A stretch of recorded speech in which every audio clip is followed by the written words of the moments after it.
Hello বন্ধুরা, আসসালামু আলাইকুম। ফুড ট্রি বাংলায় আপনাদের সবাইকে স্বাগতম। আজকের ইফতারে আমি যা যা নিয়েছি তার কিছু অংশ আপনাদের সাথে শেয়ার করছি। আপনারা যদি আমার ভিডিও আগে দেখে থাকেন তাহলে অবশ্যই বুঝতে পারবেন যে এগুলো আমি আগেই তৈরি করে ফ্রোজেন খাবার রমজান উপলক্ষে স্টোর করে রেখেছিলাম। তবে এই গরুর মাংসের শাম্মি কাবাবটি আমি গতকালই বানিয়েছি। আর সিঙ্গারাগুলো ডিপ ফ্রিজ থেকে নামিয়ে ডুবো তেলে ভেজে নিয়েছি।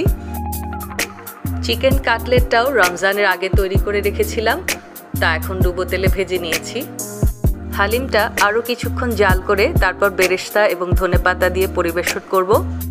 আমার ঘরে 4 জন সদস্যের জন্যই আমি এই হালিমটুকু বানিয়েছি। আমার ঘরে সামোসার চেয়ে সিঙ্গারাটা বেশি পছন্দনীয়। গরুর মাংসের শাম্মি কাবাবটা তো সবার পছন্দের।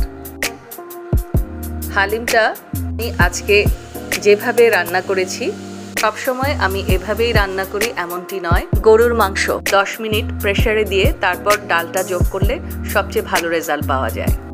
তবে আজকে একটু তাড়াহুড়ো ছিল, তাই একসাথে বসিয়ে দিয়েছিলাম। আবারও আরেকদিন তৈরি করলে আপনাদের শেয়ার করব। গরুর মাংসটা আগেই বয়েল করে নিব। বেরেস্তা আর ধনেপাতা কুচি দিয়ে পরিবেশন ইফতারের জন্য রেডি করে রেখেছি। হালিম তৈরির প্রথম পর্বটা মাংস কষানোটা একটু সহজ করে দেখানোর জন্য আমি ইন্ডাকশন চুলায় একটি পাত্রে আপনাদেরকে করে দেখাচ্ছি। রেগুলার মাংস রান্নার মতোই হাফ নিয়েছি রান্নার তেল আর হাফ নিয়েছি সরিষার তেল। হাড়, মাংস এবং চর্বির মিশ্রণে আমি গরুর মাংসটা নিয়ে নিয়েছি। কিছু টমেটো, রসুন কুচি আর মরিচ কুচি নিয়ে নিয়েছি। রমজান শুরু হওয়ার আগেই আমি আমার শুকনো স্পাইসগুলো মশলাগুলো জিরে টালা, স্পেশাল মশলা এবং কালো গোলমরিচ গুঁড়া, এমনি আরও অনেক দরকারি মশলা আমি ব্লেন্ডারে গুঁড়ো করে নিয়েছি। টমেটোটা দেওয়ার পর 2টো শুকনো মরিচ এবং কিছু কাঁচা মরিচ দিয়ে দিয়েছি। হাফ টিস্পুন করে হলুদ গুঁড়া, 2 টিস্পুন মরিচ গুঁড়া, হাফ টিস্পুন ধনে টালা গুঁড়া, হাফ টিস্পুন স্পেশাল মশলা, হাফ টিস্পুন কালো গোলমরিচ গুঁড়া। এই তো, এই মুহূর্তে আর তেমন কোনো গুঁড়ো মশলা যোগ করব না, নামানোর আগ মুহূর্তে প্রয়োজন হলে দিব। এরই সাথে দিয়ে দিচ্ছি 3 টেবিল স্পুন করে আদা রসুন বাটা। হালকা করে নেড়ে চেড়ে ভুনে নিচ্ছি। তেজপাতা ও দারচিনি তো তেলে আগেই দিয়েছি। এবারে রসুন কুচি দিয়ে মাংসগুলো দিয়ে দিচ্ছি। এ ধরনের চর্বিযুক্ত মাংস এবং হাড় সহ মাংস হালিমের জন্য এবারে পারফেক্ট। এবারে অফ ক্যামেরায় আমি একটা পেস্ট তৈরি করেছি। সত্যি বলতে এটা শ্যুট করা হয়নি, স্কিপ হয়েছে, দুঃখিত।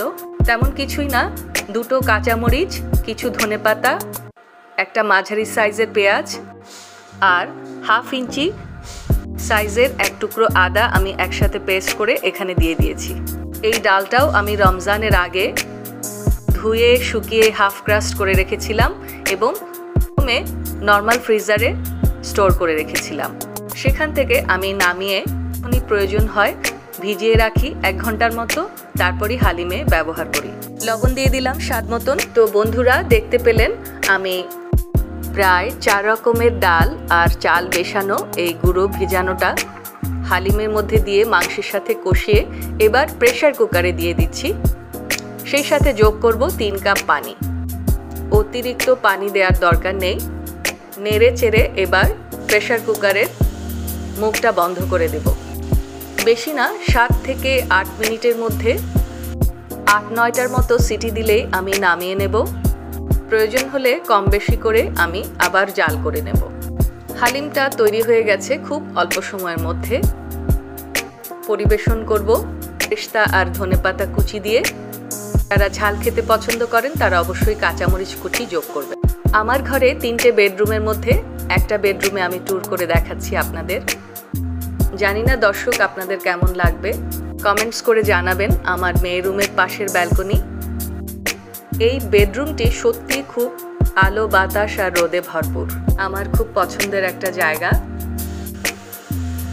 এই চাদরটা আমি নিয়েছিলাম অ্যালোরা বাংলাদেশ থেকে। আমার আর আমার মেয়ের খুব পছন্দ গোল্ডেন আওয়ার্স, সেটা কিছুক্ষণ পরেই হবে।